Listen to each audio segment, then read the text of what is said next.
Good morning, friends. Myself, Dr. Balasaheb Rahane.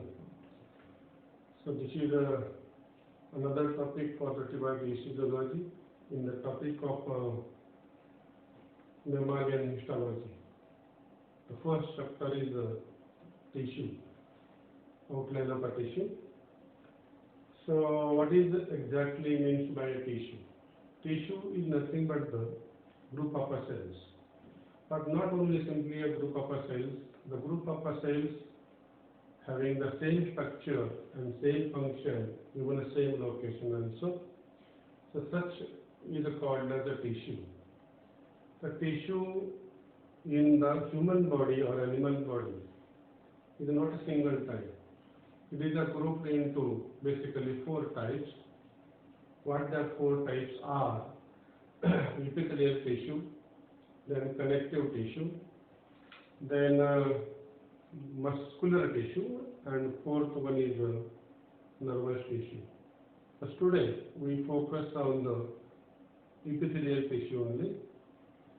So epithelial tissue covers the outside of the body and lines, organs, vessels, there is the blood vessels and lymph vessels, and cavities. Epithelial cells form the thin layer of cells known as the endothelium, so which is continuous with the inner tissue lining of organs such as the brain, lungs, skin, and heart. The free surface of epithelial tissue is usually exposed to fluid or the air, while the bottom surface is attached to basement membrane. The cells in epithelial tissue are very closely packed together and joined with a little space between them. So with its tightly packed structure, we would expect epithelial tissue to serve some type of a barrier and a protective function, and that is certainly the case. For example, skin is composed of a layer of epithelium tissue. Epidermis, that is supported by a layer of connective tissue.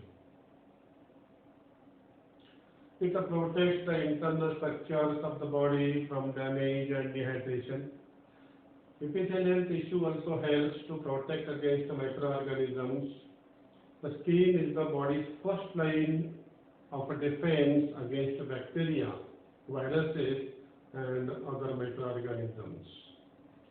The epithelial tissue functions to absorb, to secrete, to excrete substances. In the intestine, this tissue absorbs the nutrients during digestion.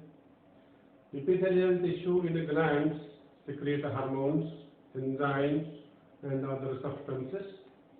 Epithelial tissue in the kidneys excrete waste, and in the sweat glands excrete sweat, that is the perspiration.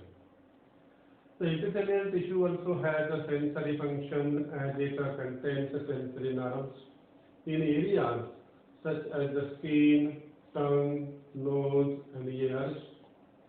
Ciliated epithelial tissue can be found in areas such as the female reproductive system and the respiratory tract. Cilia are hair-like protrusions that help propel substances such as the dust particles or human gametes in the proper direction. So, we will go to the basic classification of the epithelial tissue only. So, epithelial tissue that covers the body and has the function of protect the body from various bacteria, viruses, and microorganisms. The epithelial tissue can be classified into basically 3 types. So simple epithelium, stratified epithelium, and another one is the glandular epithelium.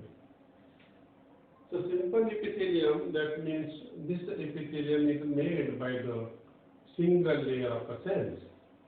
While in case of stratified, strata means layer, this epithelium is found or made by many layers of cells, and this is the glandular epithelium having the glands in the epithelium. So looking forward to the simple epithelium again.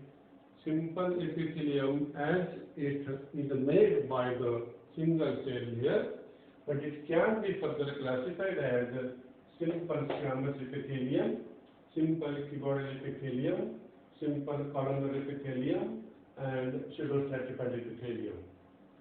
So what is the main difference between all these words?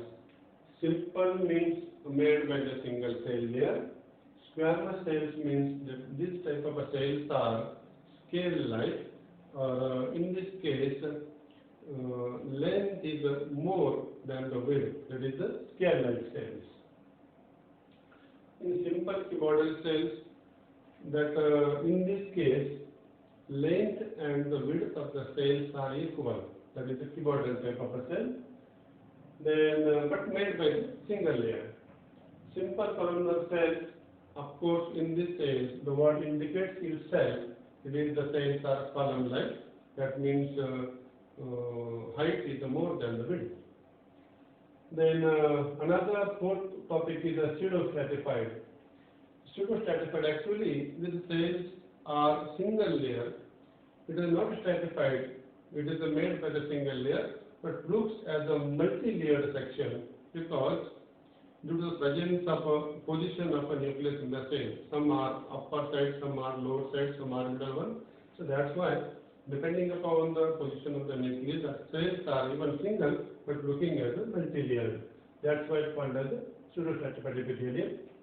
So we have that each and every type of a squamous or cuboidal or columnar or pseudostratified type of epithelium can found.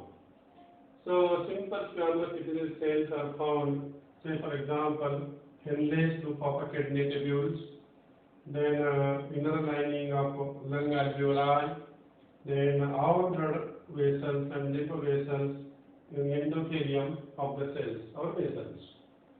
Then simple cuboidal epithelium can found in the kidney tubules, small ducts of glands, and thyroid follicles. Simple columnar cells or epithelium can find in especially stomach and intestine, extracellular cells of a small intestine, goblet cells of stomach, etc. And the pseudostratified epithelium can found the lining of a passage of a respiratory tract as well as male reproductive system. So similarly, stratified epithelium also can further classified into four types since it is made by the many layers. That's why it is called the stratified epithelium. So stratified squamous, stratified cuboidal, stratified columnar, and transitional epithelium. So stratified squamous, of course, that is a squamous cell, that means scale-like cells but made by the many layers. Basically, this can be of two types. Stratified squamous epithelium can be of two types. So some is non-keratinized and another is keratinized. So non-keratinized, example, epithelium of moist surfaces, for example, mouth, pharynx, esophagus, and at some times it takes a keratinization. For example, it lines the mucous membrane of mouth, pharynx, esophagus, vagina, and portions of the urethra. Likewise, stratified cuboidal, that means the cells are cuboidal but made by the many layers. For example, seminiferous tubules of a testes, ducts of a sweat glands in the skin. Third one, stratified columnar, that means the cells are column-like but made by the many layers. For example, we can found in the junctions of oropharynx with an nasopharynx. Then it also found in the ducts of salivary glands and even mammary glands of the female.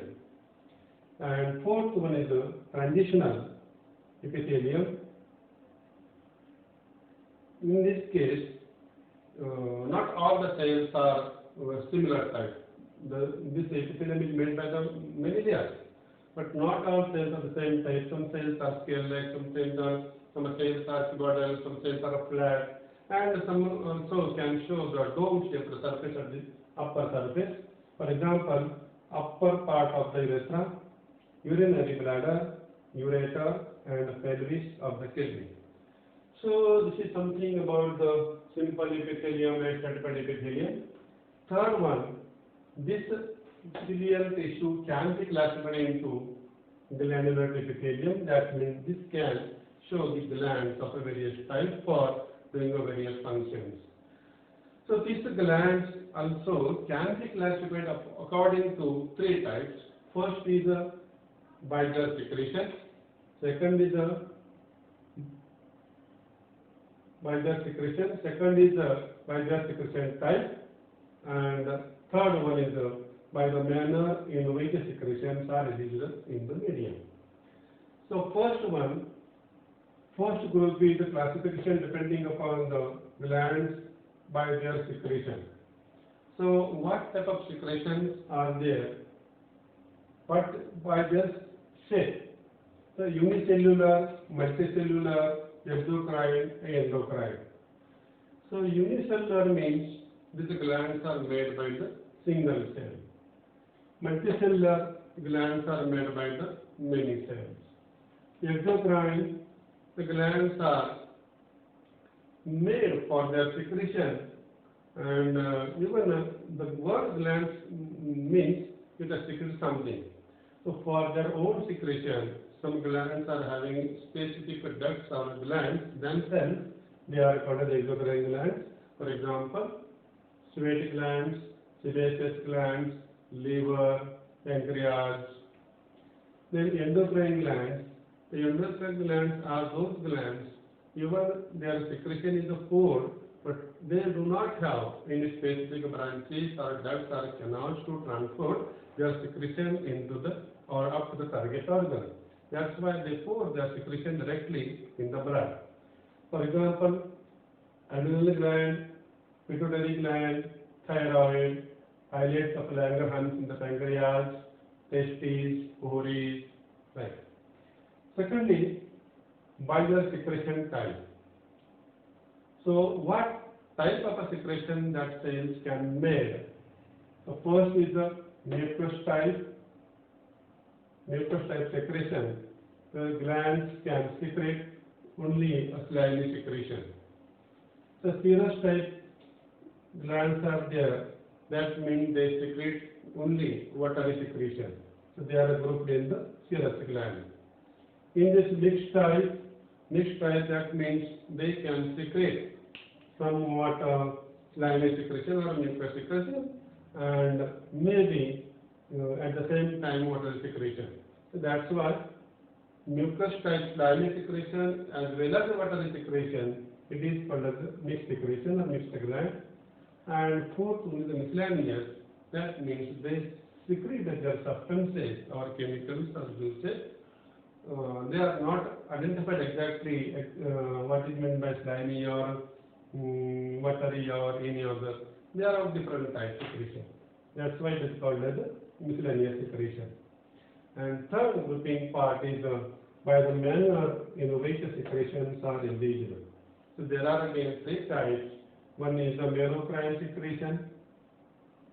Second is the apocrine secretion. Third is the phonocrine secretion. So merocrine secretion means when that gland secretes their secretion, no any body parts or cells are getting loose by their secretion, that the cells or glands remain intact. So for example, sweat glands of the skin.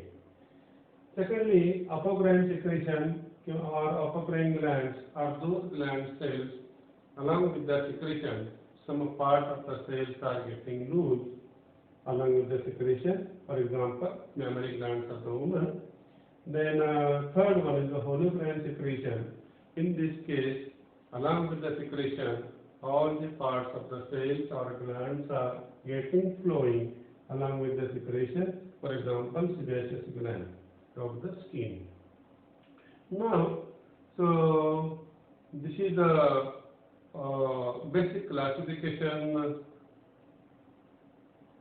of this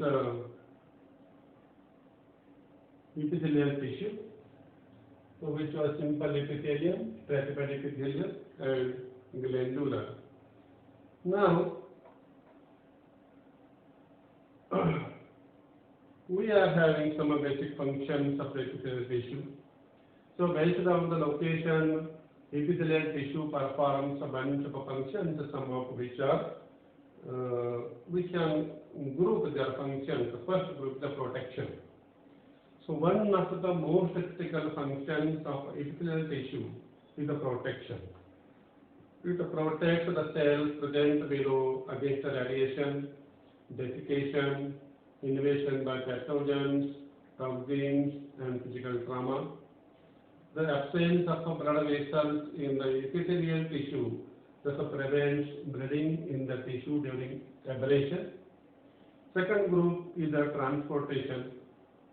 So epithelial tissue also functions in the transportation of different molecules in and out of the cells with different pumps present in the epithelial tissue. So besides in the digestive, respiratory and urinary system, it allows the exchange of molecules between the underlying cells and the body cavity, capillaries and ducts.